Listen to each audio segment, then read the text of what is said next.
நம்மளிடத்தில் இருக்க வேண்டியது. பாதி ராத்திரியில் போய் என்ன செய்கிறாரு? தட்டுறாரு. அங்கேருந்து என்ன பதில் வருது? என்ன தொந்தரவு செய்யாது. மறுபடியும் இருக்கிறீங்களா? மறுபடியும் நம்ம பிரசங்கத்தின் தலைப்பு என்ன? அப்போ பாதி ராத்திரிலையும் ஒருத்தன் என்ன செய்கிறான்? எதுக்கு?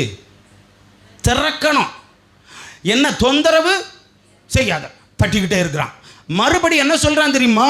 ஆண்டுடைய பிள்ளைகளே, கதவு பூட்டியாச்சுன்னு உனக்கு தெரியுமில்ல. மறுபடியும் என்ன செய்கிறான்? தட்டுகிறான். அதுக்கு அவன் அடுத்து என்ன பதில் சொல்றான் பாரு. என் பிள்ளைகள் என்னோடு கூட படுத்திருக்கிறாங்க. இதையும் கேட்டதுக்கு அப்புறம் என்ன செய்யறான்? தட்டுகிறான்.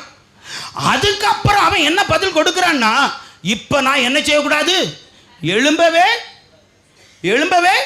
கூடாது. இவ்வளவு சொன்னதுக்கு அப்புறமும் என்ன செய்யறான்?